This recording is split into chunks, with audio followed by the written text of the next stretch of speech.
Pedro salvó su vida porque no encajaba en el perfil de la ficha que los dos jóvenes habían confeccionado para su macabro juego.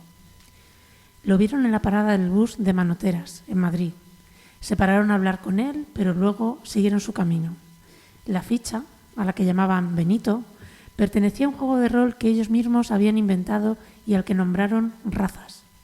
Pronto encontraron a Carlos y cumplieron su misión. Lo apuñalaron, lo degollaron y lo abandonaron en un descampado. Cuando llegó a su casa, el asesino apuntó en su ficha: fuerza 8, poder 6, carisma 4, tamaño 15. Era la madrugada del 30 de abril de 1994. Bienvenidos a Encuentros en la Frontera.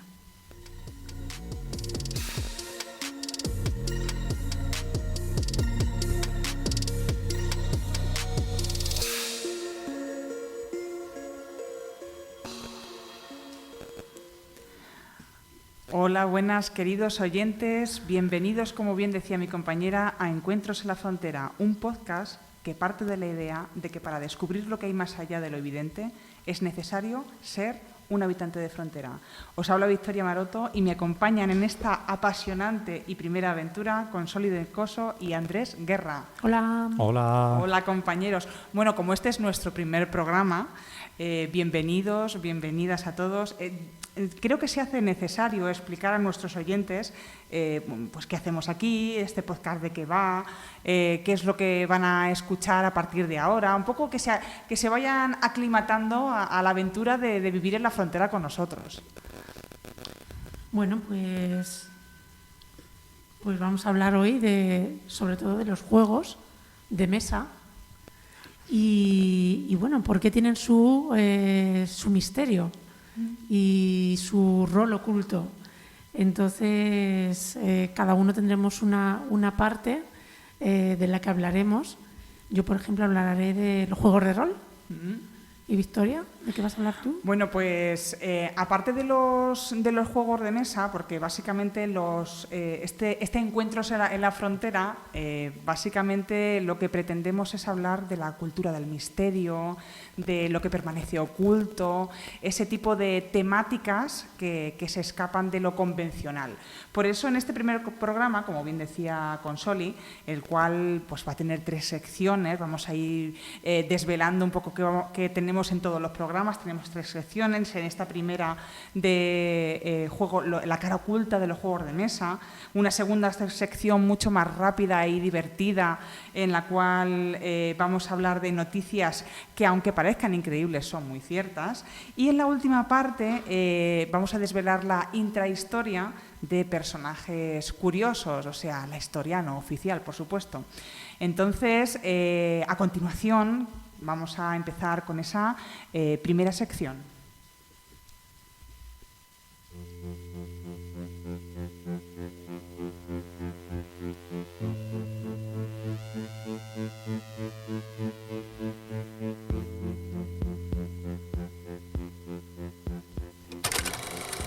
Nos acercamos a la frontera y desvelamos la cara oculta de los juegos de mesa. Consoli, ¿qué nos traes hoy? Pues yo os traigo los juegos de rol, esa primera parte de la que hemos hecho la introducción a nuestro primer programa. Y bueno, los juegos de rol nacieron en Estados Unidos en la década de los años 70 y todos bebieron de un juego que se llamaba Chainmail, un juego de estrategia militar medieval, un poco orientado a los wargames, que se hacía con pequeñas miniaturas. Y aunque el primer juego de rol que se comercializó fue Dungeons and Dragons en 1974. Toma ya. ¿Sabéis cuál es, no? Dragones y mazmorra, por supuesto. Bueno, ¿Quién no ha jugado a Dragones y mazmorra? No, ahora mismo me viene a la mente la canción de Dragones y mazmorra. No la voy a cantar, que canto muy mal, pero ya está aquí Victoria, que la va a cantar. Sí, había que soltar, había que soltar. Es que, vamos a ver, si es que yo soy una metepatas, hija mía. Yo me dices, es que no voy a cantar, pues voy y canto yo. Pues y a lo mejor hay gente que no sabe exactamente qué son los juegos de rol. Los juegos de rol es un tipo de juego en el que los jugadores pues asumen roles de personajes. Hay muchos que se crean en el momento, o sea, Hay muchos que son dados a la improvisación, se pueden caracterizar los jugadores. Yo, de hecho, siempre hemos visto que los juegos de rol están orientados ahora mismo a la gente un poco friki, ¿no? Sí, la que los juegos así es. Así es. A ver, esa desde fuera es la visión que siempre se ha tenido. Exactamente. Y la gente va disfrazada, pues si son de Star Wars, pues van disfrazados de Yoda, de cosas de estas, ¿no? y bueno, siempre dentro de las reglas pues se puede improvisar un poquito. ¿Cuándo aparecen prácticamente en España los juegos de rol? En los juegos de rol en castellano aparecen en España en el año 90, fijaros, casi una década y media de por medio. Y como por ejemplo un juego que se llamaba Aquelarre. Muy... Me suena. ¿Sí? No he llegado a jugar, pero me suena de oídas. Brujeril total. A ver, yo no tengo ni puñetera idea de juegos de rol, o sea, que me estáis abriendo la luz en este momento. De hecho, es que siempre he sido como muy... O sea, he tenido muchos prejuicios. No, pero claro, Lo reconozco, ¿eh? Es como decía Consoli, los juegos de rol siempre han sido de personas frikis, raras y vamos. Y por eso ha jugado Andrés. A ver, son de personajes de frontera y yo como estoy aquí pues un poco investigando la frontera, pues lo estoy descubriendo. Bueno, pues es que los juegos de rol es un juego dado a la imaginación, es dado a meterte tanto en el juego, ¿no? Que lo vives, vamos. Que lo vives prácticamente. Entonces eso fue lo que le pasó a Javier Rosado, que bueno, pues en 1994 él mismo creó un propio juego de rol que se llamaba Razas e invita a un amigo, Félix Martínez, a jugar con él. Y bueno, pues el 30 de abril de 1994 deciden llevar su juego a la realidad. O sea, es muy intensito esto. Lo suyo. Sí. Ya que nos ponemos, lo hacemos bien. Claro. Y entonces, bueno, pues su juego era que tenían que buscar una víctima. Uy. Ya se les ha ido la mano. Eso es demasiado intenso. Tenían que buscar una víctima, en este caso era real la víctima. Entonces salieron al encuentro de esa víctima. Hubo gente que se cruzó en su camino, pero como no les cuadraba con la ficha que tenían, que se salvaron. La ficha se llamaba Benito. No pasaban el castillo. Exactamente. Y hubo gente que habló con ellos tranquilamente. Entonces cuando empezó, exactamente, fue un casting. Hablaron con él, había un chico en la parada de autobús. Se paró a hablar con ellos, pero como no les convenció, porque no estaban muchas de las características en la ficha que ellos tenían que cumplimentar, pues lo pasaron por alto y esa persona salvó la vida pues de milagro. Madre mía. Hasta que encontraron a un señor que se llamaba Carlos. Carlos venía de visitar a su amante, también todo tiene una intrahistoria muy... Sí, bueno, pues, erótico festiva, vamos. Había tomate ahí, sí. Sí. Pues venía de visitar a su amante. Entonces el señor estaba esperando en la parada de autobús a que viniera el autobús para marcharse con su parienta oficial. Con la oficial. otra. Es que esto es muy heavy porque viene de pasárselo bien a pasarlo un poquito mal. Sí.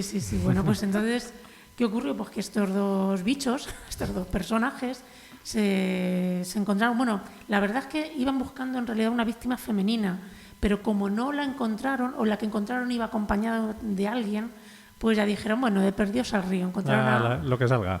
Encontraron a Carlos y dijeron, pues este va a ser. Entonces, que se nos hace tarde. Exacto, pues así, sí, es muy cruel decirlo así, ¿no? Porque estamos hablando de la vida de una persona, pero ellos lo hacían así, estaban tan metidos en el juego que dijeron, tenemos que cumplir con nuestra misión y pues Carlos cumple a las perspectivas que tenemos.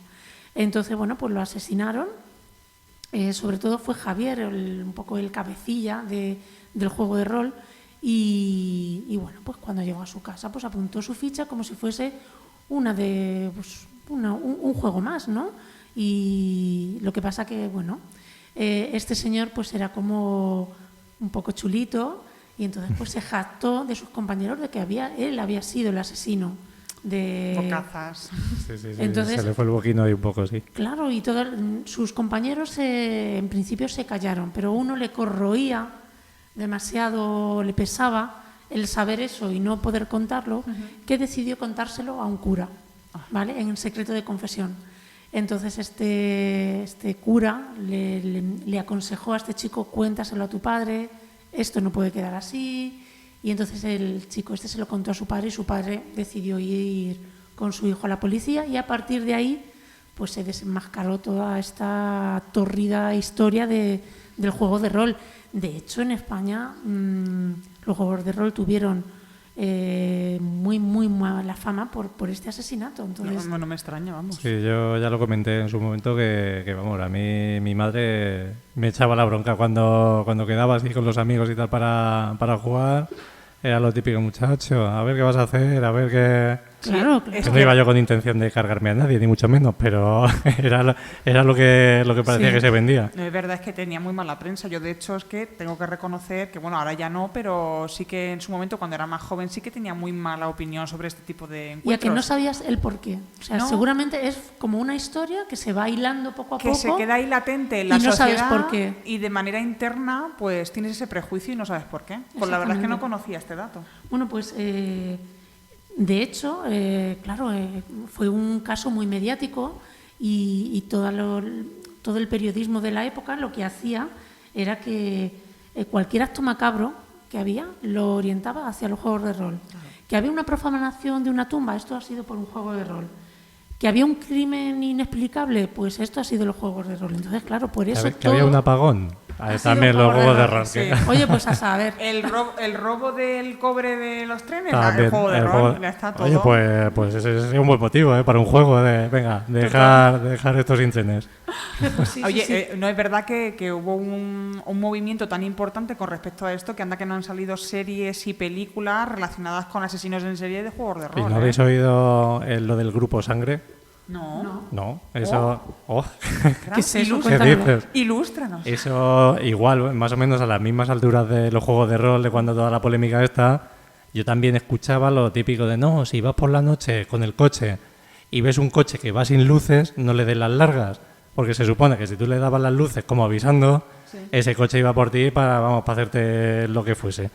No, cositas bonitas no, ¿eh? Así que por eso te digo que iba dentro del pack. Pero eso y la niña de la curva tiene... Eso. ¿Son leyendas urbanas? Sí, Sí, pero muchas vamos veces. que... En mi vida lo he escuchado. La niña de la curva sí, pero eso no, ¿eh? Yo tampoco. Pues mira, Bueno, por si otro acaso, dato. encender las luces, es que Andrés ahora se- que podéis. Andrés se mueve en otra liga. O sea, ya Bueno, está. tampoco Está en estamos nivel ahí. pro. Nos mantenemos. Bueno, pues si queréis orientaros un poquito o ver de qué iba este crimen, hay 2 películas, Nadie conoce a nadie. Lo que pasa que esa es un poquito, vamos a poner, menos fiel a la realidad. Y luego Jugar a matar, que ese sí que va orientado totalmente a cómo planearon esta gente el asesinato, que por cierto me parece que el año pasado ya cumplieron su condena ¿Ah, y sí? ahora mismo están libres. Y han estado Pues- practicando todos estos años, que lo sepáis, Claro, Cuidadito, igual han cuidadito. quedado para echar una partidilla o algo. A Sí. ver. Bueno, por si acaso no encendáis y apagáis las luces del coche, por si acaso. Sí, no vaya a ser. no. Déjate. Oye, ha sido súper interesante. Bueno, pues Sí. seguimos ahondando en la cara oculta de los juegos de mesa. Y bueno, Andrés, ¿qué nos traes tú? Bueno, pues yo voy a hablar de un juego que casi todos conocemos, ¿no? El que más o el que menos o lo ha visto en casa o se lo ha visto el vecino. Y se trata del Monopoly. Pues la cara oculta del Monopoly. Ese juego ahí que parece que es, bueno, inofensivo no, porque ya sabemos que al final acabamos discutiendo todos con ese juego. El dinero es muy pero- malo. Corrompe a pero- la gente, que lo sepáis. Pero sí es verdad que, oye, que ha juntado muchas familias, hasta decir, estoy ya hartico de jugar, ya vamos a hacer otra cosa. Y bueno, pues este juego, habrá gente que no sepa que tiene su misterio también.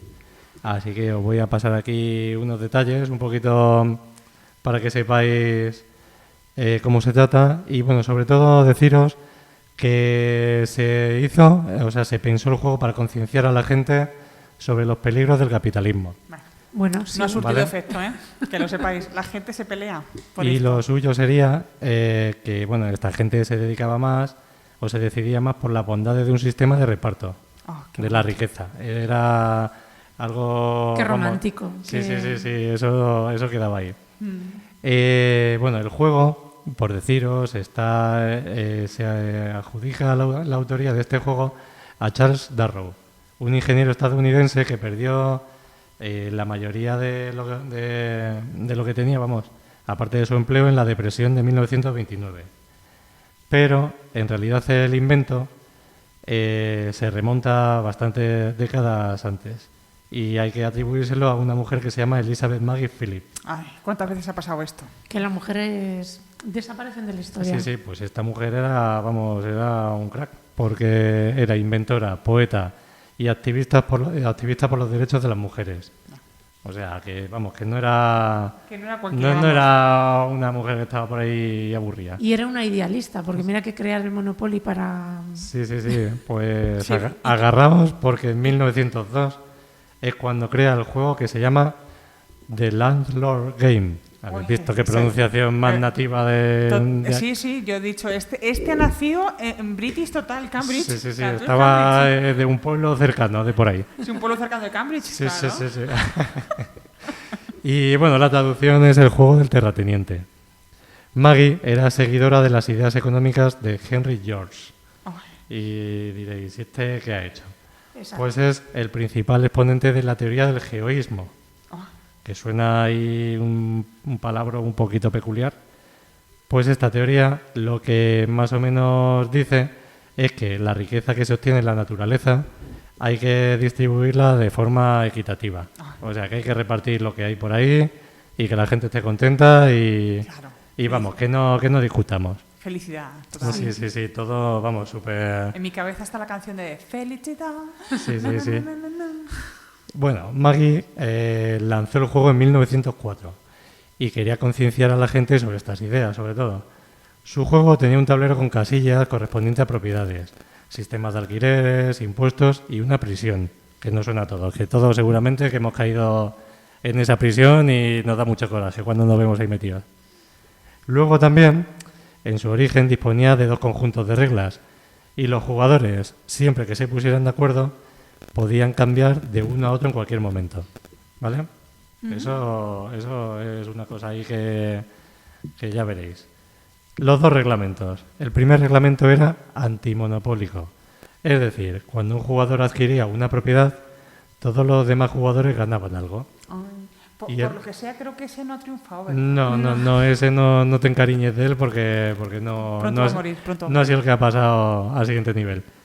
Y el segundo reglamento era monopólico, que quiere decir que los jugadores, cada vez que pasaban por las casillas de los otros jugadores, debían pagar una tasa. Y morderle la nuez al otro. Claro, y ahí venía ya la pelea.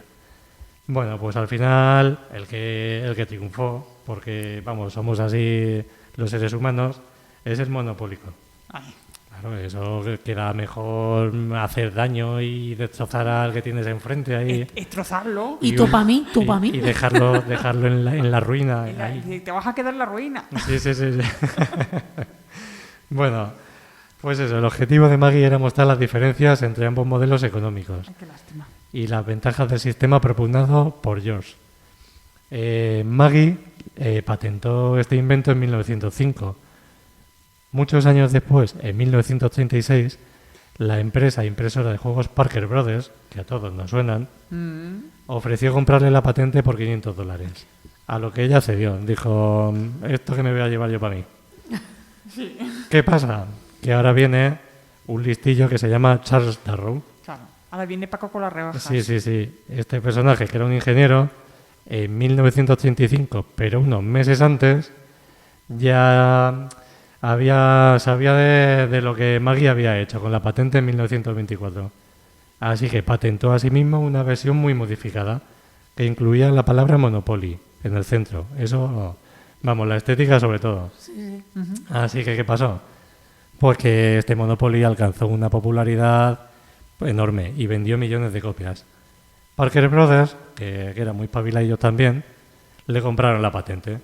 Pero este personajillo, a diferencia de Maggie, lo que hizo fue decirle, vale, yo vendo la patente, pero que sepáis que por cada juego que vendáis, me vais a dar una pequeña comisión. Ah, sí. Así que yo creo que... La Maggie se quedó con cara lerda con los $500 Sí. en la Sí, mano. sí, vamos, Dijo, yo soy muy idealista, pero me he quedado a 2 velas. Yo me imagino a esa mujer ahí en su casilla, así mirando así. Al horizonte, diciendo... Sí, la mirada perdida diciendo, madre mía, la que No. me ha liado. No, ¿Pero le pagaron en dinero de Monopoly o...? Bueno, yo creo que no. la pobre se quedó diciendo, si es que no se puede ser tan idealista en este mundo No, de mierda. no, O sea, somos muy guay, pero al final lo que tira es lo que tira. Exactamente, la pela. Bueno, pues así, aparte de esto, como anécdotas, os puedo decir que la partida más larga del Monopoly duró 1.680 horas, el equivalente a 70 días. Qué agonía, por Dios. Así que imagínate ahí con Pero tu si yo cuñado peleando y con la vecina y con Yo todo el que juro que cuando yo jugaba Monopoly, que tampoco ha sido muchas veces porque no me gusta el juego, ya llegábamos ya a la hora, se me antojaba ya espeso, ¿sabes? Yo siempre esperaba a ver si conseguía un hotelillo, por lo menos, que me luciera, que dijera, vale, ahora os voy a sacar aquí los cuartos, pero vamos que... A mí lo que más me gustaba es repartir el dinero. Eso me Claro, encantaba. Toma tú 1.000, toma eso, decía. Te venías madre arriba mía. con la banca, ¿eh? Joroba, ojalá y lo estuviera de verdad. Y decía, toma, repartir.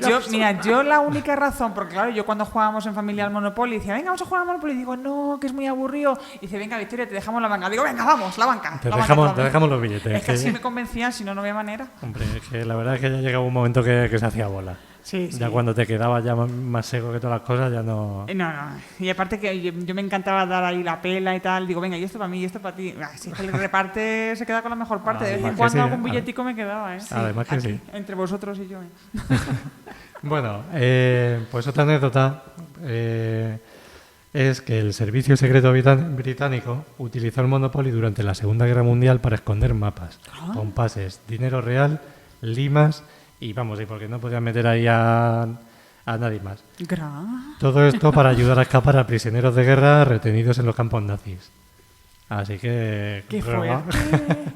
¡Qué fuerte! Gracias a Dios. Lo que ha dado el Monopoly, de verdad, eso es para hacer una película, ¿eh? O sea, Pues seguro que la hay, ¿no? La verdad es que no me ha dado por mirar, pero tiene que haber algo vamos a patentarla. o similar. O sea, Vamos sí. a patentarla antes que se entere. ¿Cómo se llamaba el señor este que lo patentó todo esto?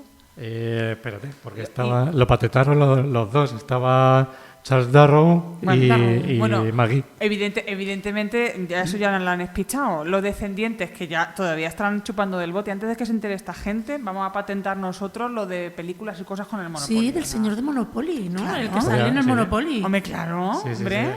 Que ¿sabéis cómo se llama el señor del Monopoly, no? No, ¿cómo? Se llama Wilbur Pennyback. Toma ya. Claro. Pennyback. Pennyback. Pennyback. Bolsas de peñiques. Exactamente, Ah, bolsa vale, de vale. penique. Aquí el muchacho, el de la chistera. Sí. Pues que sepáis que esta persona, según la revista Forbes, es la sexta persona Bueno, esta entidad, ficticia, personaje, sí. claro. La sexta persona ficticia más rica del mundo. Madre mía, qué lástima. Así No, que- sí, la primera puedo ser yo, porque ficticio. Pues, Y yo hay veces que no tengo ni para el pan. Esto no está bien repartido, ¿eh? Sí, O sea, pues esta persona lleva un monóculo, un coche de carreras, un sombrero de copa, está casado, está casado. No me la digas. mujer se llama Mazg. Y tiene un perro también, que se Qué llama fuerte. Scotty, Scotty. y 3 sobrinos, Andy, Randy y Sandy. Ay, como el tío Gilito. Te lo juro que le iba a decir. Claro, este es el tío es que de ahí también viene un poquillo la cosa. Gilito. Esto está aislado, ¿eh? Es Esto que está sí, aislado. el tío Gilito, que te crees que Ahí ha está. salido de la nada, pero Exactamente. también tiene sus acciones ahí en Monopoly. Es que no puede ser. Bueno, os cuento más, así para ir un poquito Finiquitando. finiquitando. Tenemos un español que es campeón mundial, porque para esto también hacen campeonatos del mundo de Monopoly, como todo. O sea, siempre tiene que haber... Que me invento aquí, venga, de lanzamiento de huesos de aceituna, campeonato del mundo. Que no sé qué, campeonato del mundo. Yo no iría de allí para ver el partido este de Monopoly. O sea, yo ahí de espectadora paso. Vale, te lo digo así de claro. No, yo tampoco. Yo, muy bien se tiene que dar para estar en el público ahí. Me tienen que dar bocadillo y algo más, si no, yo ahí no voy, ¿eh? Sí. Bueno, pues este fue durante una competición en Tokio en 2004 y era un madrileño que se llamaba Antonio Zafra Fernández. Ay. Bueno, y se llamará, porque no creo yo. No lo mates. ahora Seguirá que ya- jugando el muchacho, no lo seguirá mates. todavía ahí. Vale. Y ya para terminar, que sepáis que hay... en Francia hubo un tiempo que sacaron, esta gente de los Monopolies, sacaron un Monopoly con dinero de verdad. ¿Cuánto había, más o menos? Pues unos 20.580 euros en billetes variados. Esto se sacó en en una edición muy limitada, porque claro, tampoco... Claro. Pero ¿qué pasa? Pues que la gente, claro, se cebó. Y cuando vio que Cuando vio que salía esto, dijeron, vamos a comprar juegos aquí a mansalva. Hombre, el marketing fue buenísimo, ¿eh? Sí, ¿verdad? sí. O sea, es que sacaron bueno, sepa Dios, por cuánto multiplicaron lo que pusieron en esa caja. Sí, vamos, ahí hicieron negociaco. Y luego sí es verdad que sacaron otra tirada, pero ya con billetes más pequeñitos. Ya con 20, 40 euros. Cosas más modestas. Bueno. Sí, pero bueno, amortizas el juego, la verdad.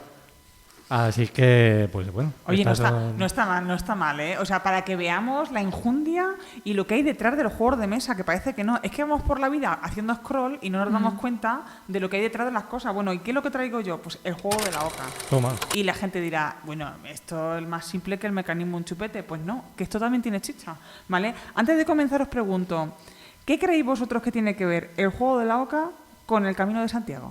Adiós. Adiós. No me estás con timer. Venga. Eso viene después. Sí, no voy a hacer spoiler. Cuéntanoslo. Bueno, pues el común de los mortales relaciona este juego con un pasatiempo infantil, muy familiar, ¿no? Desde que alcanza nuestra memoria lo tenemos en el altillo, ahí.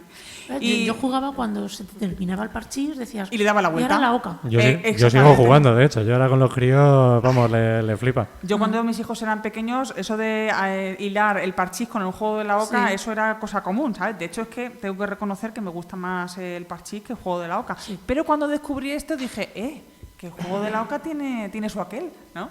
Bueno, pues resulta que está relacionado con el Camino de Santiago. Bueno, esto es una leyenda, pero lo cierto y verdad es que tiene mucho peso en la realidad. A ver, en su origen dice que está muy relacionado con los caballeros de la Orden del Temple. ¿Por qué? Porque resulta que dicen que en la Edad Media esta gente creó un mapa encriptado para aquellos que iban al Camino de Santiago, pero por el camino que iba por Francia. Francés. Exactamente, por el camino francés. Y claro, vamos a ver, tenemos en cuenta que en la Edad Media resulta que pues, la mayoría de la gente, por no decir casi nadie, nada más que los 4 que tuviesen un poquito de estatus, pues no sabían leer. Entonces, y también era una época de múltiples peligros. Entonces, crearon un mapa encriptado que posteriormente, con los años, cuenta la leyenda que se ha convertido pues en un simple juego de mesa, en el juego de la oca, pero que te ayudaba a ir pasando por las diferentes etapas, a localizar los sitios seguros, a saber ver en las imágenes y en las marcas de los canteros que dejaban en los diferentes edificios, en los diferentes templos, sabían localizar los lugares donde podían ir y los caminos por donde podrían ir para llegar al lugar seguro y evidentemente llegar al final del camino. Lo cierto y verdad es que el camino es mucho más allá que llegar a Santiago de Compostela. Porque las cosas como son, los cristianos cogieron y recogieron todo aquello que pues pudiese enriquecer un poco la historia más enrevesada del mundo, ¿vale? Claro, lo suyo. Porque anda que el imperio de la Iglesia Católica no ha durado años, ¿no? Bueno, pues el tema del Camino de Santiago en su origen era una ruta que instauraron pues aquellas culturas más antiguas en la cual tú tenías que hacer como un viaje hacia el interior de ti mismo. Entonces pasaba por ciertas etapas y tenías que llegar hasta Finisterre. En ese lugar era como un renacimiento, ¿vale? En el cual tú te encontrabas a ti mismo, ahí viendo la puesta del sol en Finisterre, el culto al sol. Entonces ya evolucionabas como ser humano y te volvías a tu casa, ¿no? Pero claro, le dieron la vuelta a la tortilla los cristianos y dijeron, en vez de ir a ver el culto al sol y llegar hasta Finisterre y ver la puesta del sol, pues mire, pues vamos a ver al apóstol Santiago, que por cierto, allí no está, se lo han inventado también. Esto, perdonadme que lo diga, no estoy descubriendo nada nuevo. Yo creía que ibas a decir, le dieron la vuelta a la tortilla y jugaron al Monopoly. Al Monopoly, ¿no? al parchís. Al parchís. Le dieron la puerta al tablero, Claro, la claro. vuelta al tablero y jugaron al parchís. Y bueno, que sepáis que allí el apóstol Santiago, lo siento por desilusionaros, pero no está en los huesos. No. ¿Qué vamos a hacerle? Ahí... Pero oye, queda muy bonito decir que está allí y las cosas como son. El camino vayas o no a ver el apóstol Santiago o el supuesto apóstol Santiago, o vayas a hacer el camino druídico, que es el auténtico y el ancestral, da igual. Es un camino maravilloso, lleno de gente, lleno de experiencias, lleno de aventuras. Y oye, pues en su momento, en la Edad Media, cuando estaba todo lleno de peligros, el juego de la Oca, exactamente, era un mapa encriptado que te ayudaba a llegar al final del camino. Y bueno, las cosas como son. Esto ha sido muy... Le han sacado partido todas aquellas zonas, o sea, todo lo que es la ruta del camino francés en diferentes puntos, en diferentes localidades, le han sacado un partidazo increíble porque, claro, evidentemente esto vende. Claro. Yo te puedo decir que cuando estuve en Ginebra veía las flechas en las paredes, las flechas amarillas del camino. De la pata de oca, ¿verdad? Sí. Porque es que resulta que la pata de oca ha ido derivando hacia lo que son las flechas amarillas.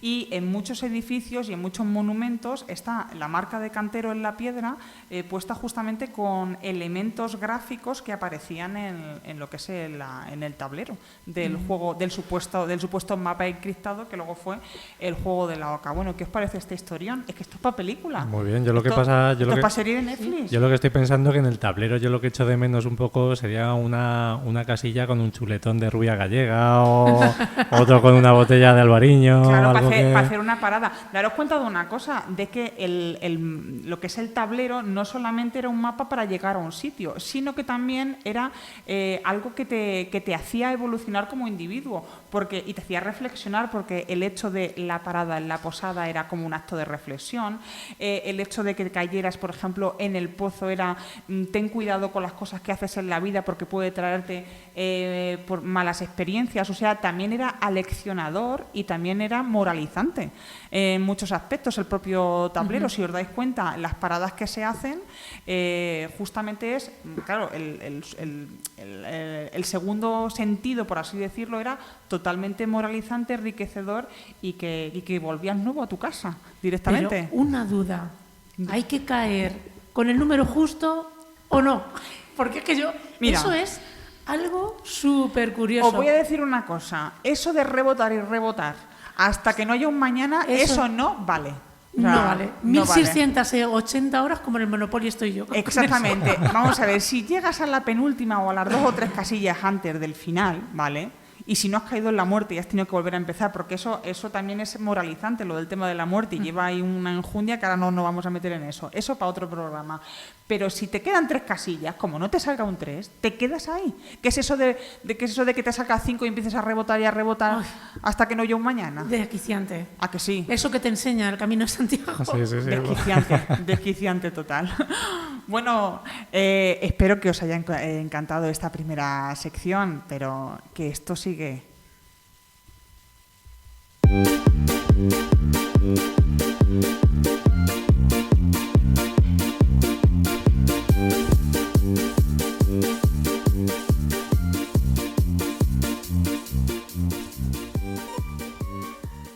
Esta sección, que sirve para refrescar un poquito esta intensidad con la que hemos empezado, se llama ¿Pero qué me estás contando? Y a continuación os ofreceremos una serie de noticias que, aunque os parezca increíbles, son totalmente ciertas. Hernán Asto, un joven investigador peruano, inventa un polímero capaz de generar electricidad de las raíces de las plantas. Una maceta puede generar luz para una bombilla. Su sueño, que en el próximo Mundial de Fútbol su invento ilumine el estadio, que se celebra en Estados Unidos. Veremos si superan los aranceles de Trump. Por primera vez en la historia conocida se detecta a la Virgen Lagarta, una hembra solitaria de cocodrilo americano de un parque de Costa Rica tuvo crías sin la intervención de ningún macho, gracias a la conocida reproducción asexual denominada como partenogénesis. El análisis genético confirma que las crías eran un clon parcial de la madre.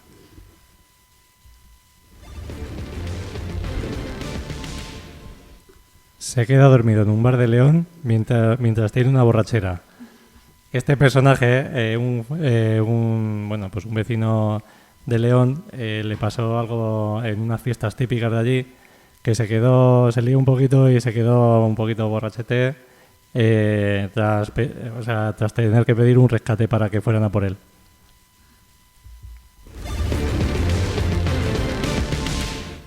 Los animales tendrán cuenta bancaria, una iniciativa única conocida como Dinero Interespecies, promovida por la tecnológica Tejanu, utiliza un sistema de reconocimiento facial e inteligencia artificial para determinar las necesidades de los animales.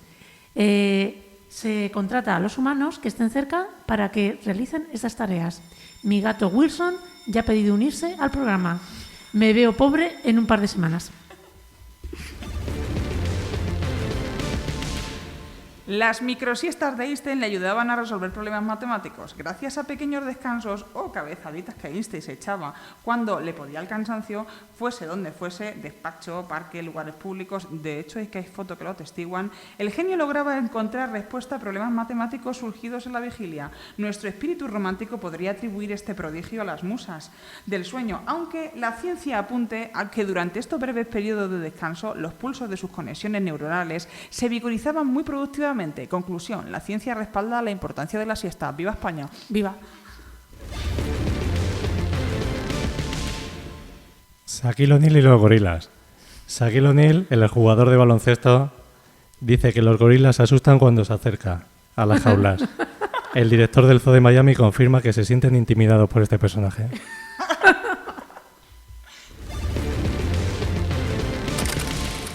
Y a continuación, personajes y personajas, la última sección.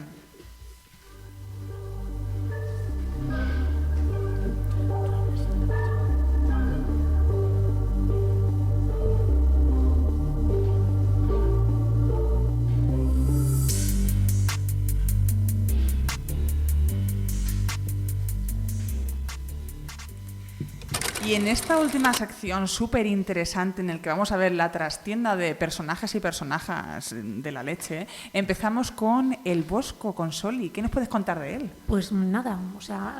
Vale, pues venga, gracias, Consoli. Hasta luego, terminamos me encanta. la sesión. Bueno, hasta luego, encantador de habernos conocido. No sé si estaremos la siguiente semana. Hasta luego, Mari Carmen. A mí me has llenado, ¿vale?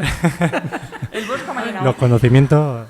El Bosco es que era un personaje muy desconocido. O sea, sabemos que se llamaba Jeronimus van Aken, ¿vale? Que nació en 1450 y que lo de Bos o Bosco es porque nació en Bois-le-Duc. Uy, me ha salido en la cabeza. Like a post. Sí, ¿a que sí?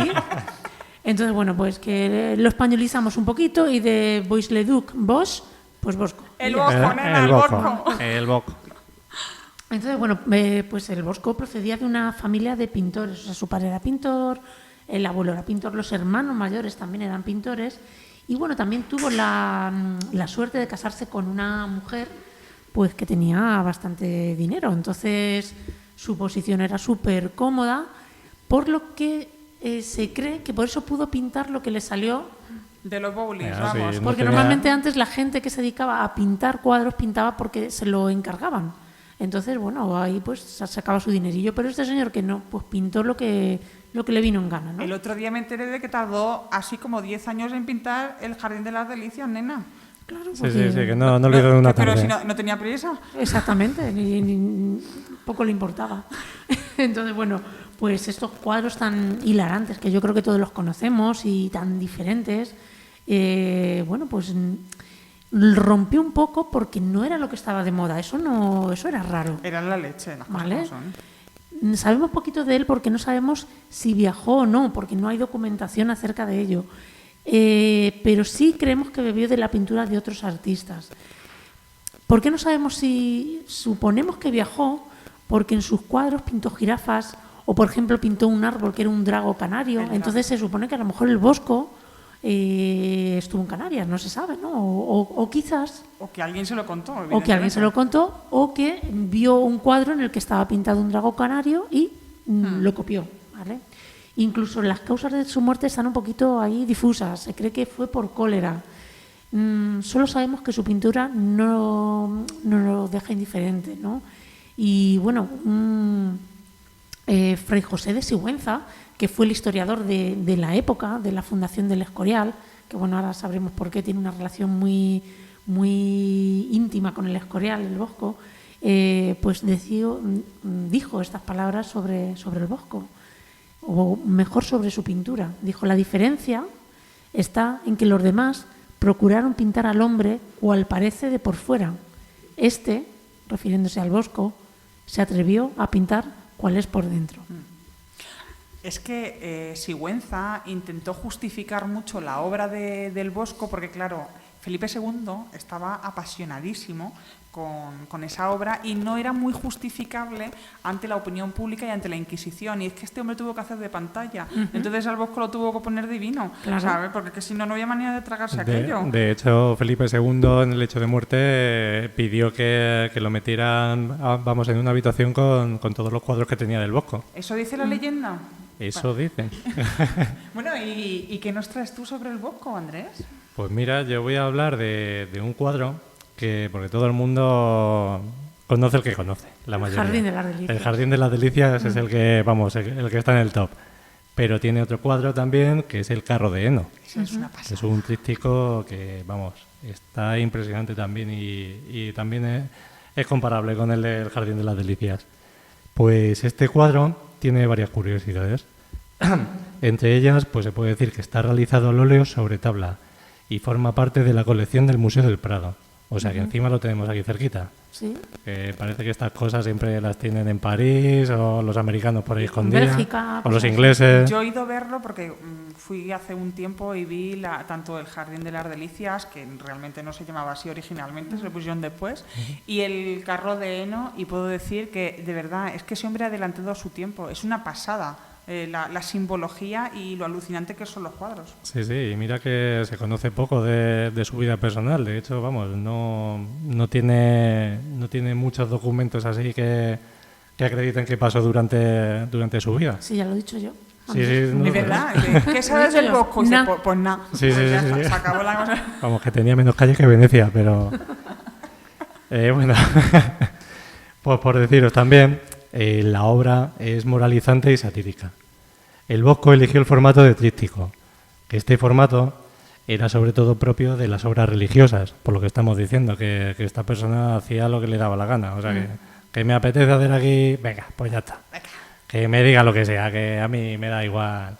Oye, yo como artista necesito a alguien que me sufrague también gastos, ¿eh? Aquí lo dejo, A ¿vale? ver, Soy artista algún y mecenas por ahí necesito que se ofrezca. Necesito un mecenas para yo pintar o crear lo que me salga, lo que me dé la gana. No estar aquí sujeta al capitalismo, ni ser mercenaria. Vale, luego pasamos tu Por favor, correo, mi tu petición teléfono. al público, gracias. Te iba a decir que te casases con alguien rico, como hizo el Bosco, pero bueno, vamos a dejarlo. Ay, mi Rafita. Bueno, pues os cuento que en la tabla de la izquierda se representan escenas del Génesis, como la creación de Eva, la tentación y la expulsión de Adán y Eva del paraíso. En la tabla central se muestra el anhelo del hombre por alcanzar la felicidad, simbolizado por los enamorados que están subidos a la carreta. Y en la tabla derecha se representan monstruos que arrastran a los hombres hasta el infierno. ¿Vale? O sea que completico es. Sí, está la cosa completa. Sí, sí. El cuadro lo que hace es una denuncia por el gusto que tiene la gente por las riquezas terrestres y muestra el infierno de los vicios. Puede estar basado en un proverbio flamenco que dice algo así como: el mundo es un carro de heno, del cual cada uno toma lo que puede. Así que es algo O sea, que te da que pensar bastante. Que cada uno se apañe como pueda, básicamente. Exacto. Sí, sí, sí, eso va así. Y bueno, las figuras alargadas y con perfiles sinuosos y los bichos que hay, los hombres rana, todo lo que se encuentra ahí en ese cuadro, a día de hoy todavía son de matiz gótico internacional. O sea que esto, vamos, busquéis donde busquéis, os vais a encontrar información y vais a ver que no es un cuadro así para pasar de largo. Bueno, pues yo en este caso, más que hablar de una obra en sí, voy a hablar de un personaje muy particular que aparece tanto en el Carro de heno como en el Jardín de las Delicias, y se llama el hombre pez. Esto es todo un misterio. En la mitología mesopotámica, los Apkayu o Apgal eran unos misteriosos, entre comillas, maestros, ¿vale?, que transmitían conocimientos a la raza humana y que tenían forma, curiosamente, de hombre pez. Oannes era el creador de la civilización babilónica y era uno de ellos, por cierto, era un hombre pez. Curiosamente, en el siglo XVI, el Bosco pintó justamente un hombre pez, tirando de un carro de heno, y también otro hombre pez abriendo un libro en una de las partes del Jardín de las Delicias. ¿Tenía acaso el Bosco información privilegiada sobre este pueblo mesopotámico?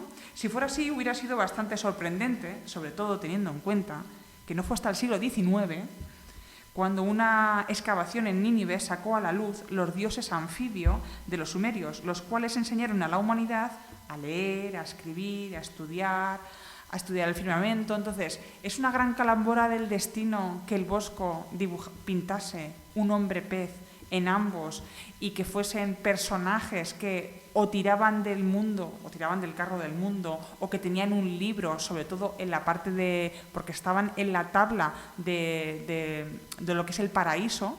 O sea, era como si fueran unos seres adelantados, unos seres eruditos, unos maestros. Entonces, me parece curioso que se esté especulando sobre los conocimientos del Bosco, ya no solamente por especies que eran muy complicadas que conociese en ese momento. O sea, ¿viajó o no viajó? ¿Qué conocimientos tuvo? ¿Cómo es posible que conociese a los famosos hombres pez babilónicos cuando en el siglo en el que él estaba ni se les esperaba ni se sabía de ellos, supuestamente?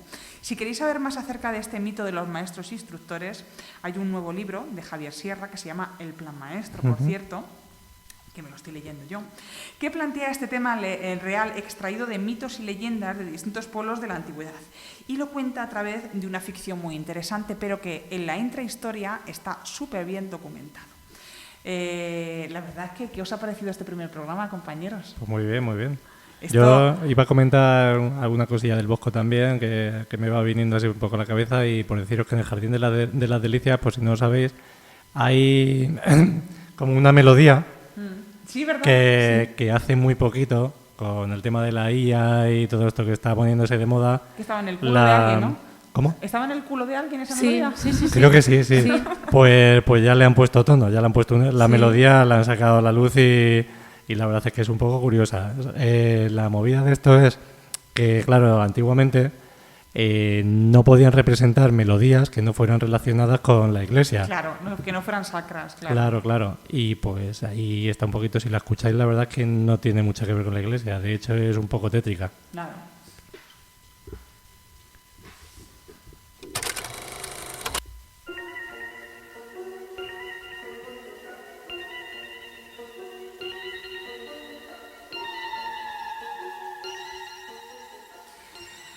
Llegamos al final de este primer programa. Esperamos que lo hayáis disfrutado tantísimo como nosotros y que esta sea la primera de muchas citas en la frontera, compañeros. ¿Lo habéis disfrutado?